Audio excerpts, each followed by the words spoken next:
بسم اللہ الرحمن الرحیم۔ ناظرین گرامی، اہل عرب اپنے بچوں کو شہری کشافتوں سے دور رکھنے کے لیے دودھ پلانے والی بدوی عورتوں کے حوالے کر دیتے۔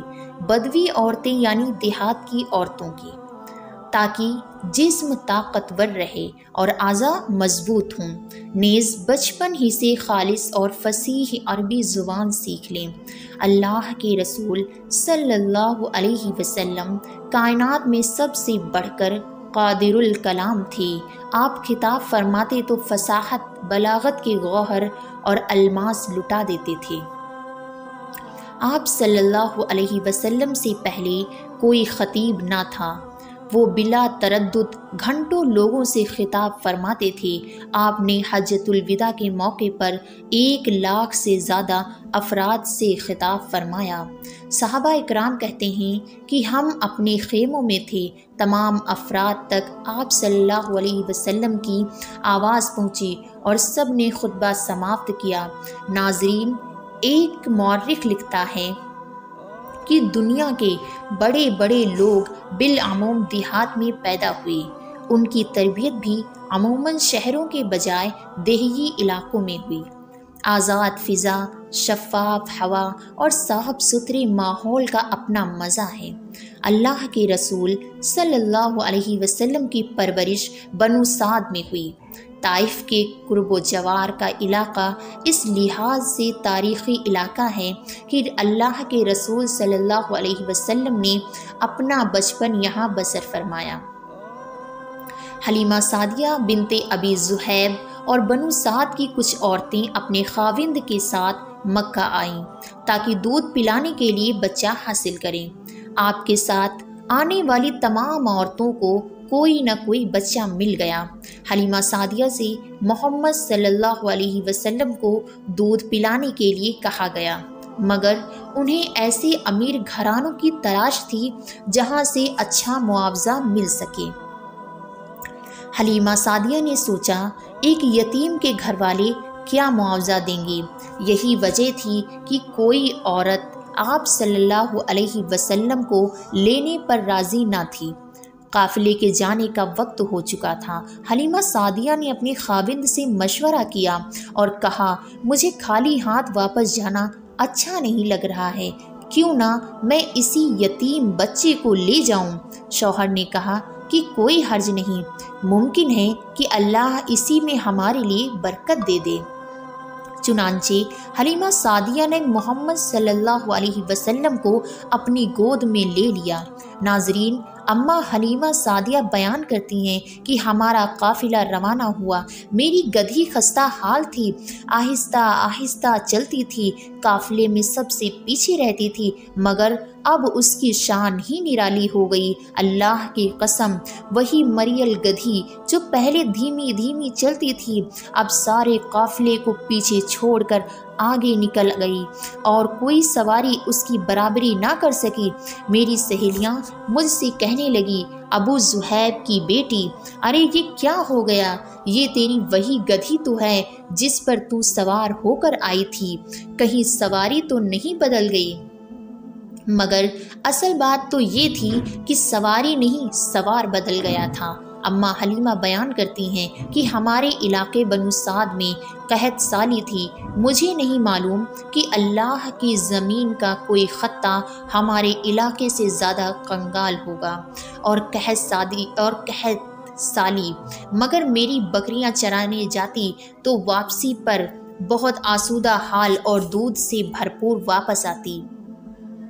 میرا اپنا بچہ بھوک سے اس قدر بلختا تھا کہ ہم رات بھر سو نہ سکتے تھے، نہ میرے سینے میں بچے کے لیے دودھ ہوتا تھا، مگر جب میں آپ کو لے کر آئی اور آغوش میں رکھا تو آپ صلی اللہ علیہ وسلم نے جس قدر چاہا شکم سیر ہو کر دودھ پیا۔ آپ کے رضائی بھائی نے بھی شکم سیر ہو کر دودھ پیا، پھر دونوں سو گئے۔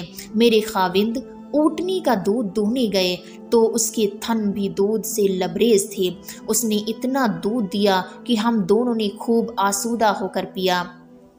صبح ہوئی تو میرا شوہر کہنے لگا، حلیمہ خدا کی قسم تم نے بڑی بابرکت روح حاصل کی ہے۔ میں نے کہا مجھے بھی یہی لگتا ہے۔ ناظرین، اللہ کے محبوب کے رضائی والد کا نام حارث بن عبد الاحد تھا۔ ان کی کنیت ابو کبشہ تھی۔ سرداران قریش اللہ کے رسول صلی اللہ علیہ وسلم کو بعد رسالت مذاق اور تحقیر کے طور پر ابن ابی کبشہ کہتے تھے۔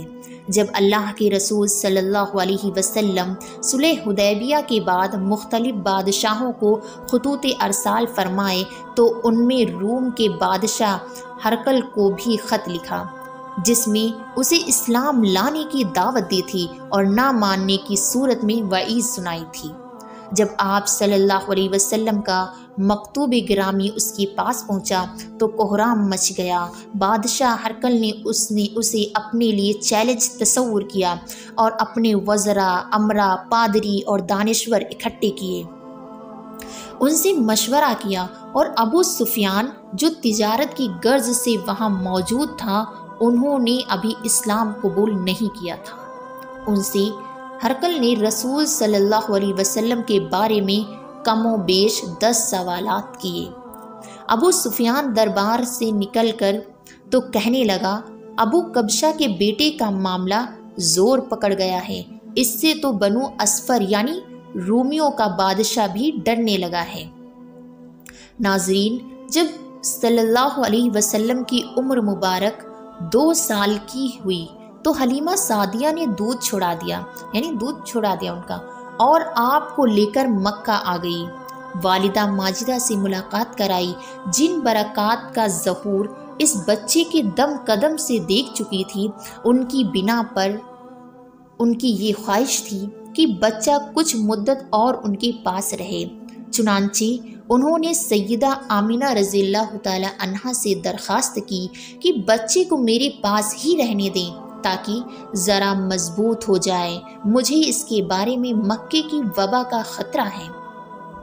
مگر اماں حلیمہ کہتی ہیں کہ دیگر بچوں کے مقابلے میں محمد صلی اللہ علیہ وسلم خاصے مضبوط اور توانا ہو چلے تھے۔ اس دوران آپ اپنے ایک رضائی بھائی عبداللہ اور 2 بہنوں انیسہ اور شیمہ کے ساتھ بکریاں چراتے رہے۔ ایک دن بڑا عجیب واقعہ رونما ہوا۔ صحیح مسلم میں حضرت انس بن مالک رضی اللہ تعالی عنہ سے مروی ہے کہ حضرت جبریل علیہ السلام تشریف لائے۔ آپ صلی اللہ علیہ وسلم بچوں کے ساتھ کھیل رہے تھے کہ جبرائیل علیہ السلام نے آپ کو لٹایا، سینہ مبارک چاک کر کے دل نکالا، پھر دل سے ایک لوتھڑا نکال پھینکا اور کہا یہ شیطان کا حصہ تھا۔ پھر دل کی ایک دشت میں زمزم کے پانی سے دھویا اور جوڑ کر اسی جگہ پر نصب کر دیا۔ اب شیطان آپ کے قریب بھی نہیں پھٹک سکتا تھا۔ دوسرے بچوں نے جب حلیمہ سعدیہ کو واقعہ بتایا تو وہی دوڑتی ہوئی آئیں، اور آپ صلی اللہ علیہ وسلم کے ساتھ ہونے والے اس واقعے کے بعد بی بی حلیمہ کو خطرہ محسوس ہوا اور انہوں نے آپ کو بی بی آمینہ کے سپرد کر دیا۔ آپ 6 سال کی عمر تک والدہ ماجدہ ہی کے پاس رہیں۔ پھر بی بی آمینہ نے ارادہ کیا کہ وہ اپنے شوہر کی یاد وفا میں یثرب جا کر ان کی قبر میں زیارت کریں۔ چنانچہ آپ نے اپنے یتیم بچے محمد صلی اللہ علیہ وسلم، اپنی خادمہ ام ایمن اور اپنے سرپرست عبد المطلب کی میت میں کوئی 500 کلومیٹر کی مسافت طے کر کے مدینہ تشریف لے گئی اور وہاں 1 ماہ تک قیام کر کے واپس آئی۔ لیکن ابھی سفر کے شروع ہی میں تھی کہ آپ کو بیماری نے آہ لیا۔ پھر یہ بیماری شدت اختیار کرنے لگی، یہاں تک کہ مکہ اور مدینہ کے درمیان مقام ابوا پر پہنچ کر آپ رحلت فرما گئیں، یعنی انتقال ہو گیا۔ آپ کی یہ قبر اسی مقام پر آج بھی موجود ہے۔ ناظرین، آپ صلی اللہ علیہ وسلم کی ابتدائی زندگی اور بچپن بڑے عجیب و غریب اتفاقات سے گزرا۔ والدہ کی شکل تک نہ دیکھی۔ جب ذرا بڑے اور سمجھدار ہوئے تو والدہ والد کی شکل تک نہ دیکھی۔ جب ذرا بڑے اور سمجھدار ہوئے تو والدہ بھی چل بسی۔ اب دادا عبد المطلب نے آپ کی پرورش شروع کی، بڑی محبت سے پالا، مگر 8 سال کے ہوئے تو وہ بھی داکے مفارقت دے گئے۔ اب چچا ابو طالب نے کفالت کی ذمہ داری سنبھالی، مگر جب مشکل ترین دور شروع ہوا تو وہ بھی انتقال کر گئے۔ ان کے اٹھ جانے کے بعد دکھ اور سکھ کی ساتھی، اپنی جان اور مال نچھاور کرنے والی رفیقہ حیات ام المومنین حضرت خدیجہ رضی اللہ تعالی عنہا نے بھی جنت الفردوس کی راہ لی۔ بعض علماء کرام نے اس کی حکمت یہ بیان کی ہے کہ اللہ نے اپنے سوا تمام سہارے ختم کر دیے، صرف رب العزت کے ساتھ تعلق اور اسی کا سہارا باقی رہ گیا۔ السلام علیکم ورحمۃ اللہ۔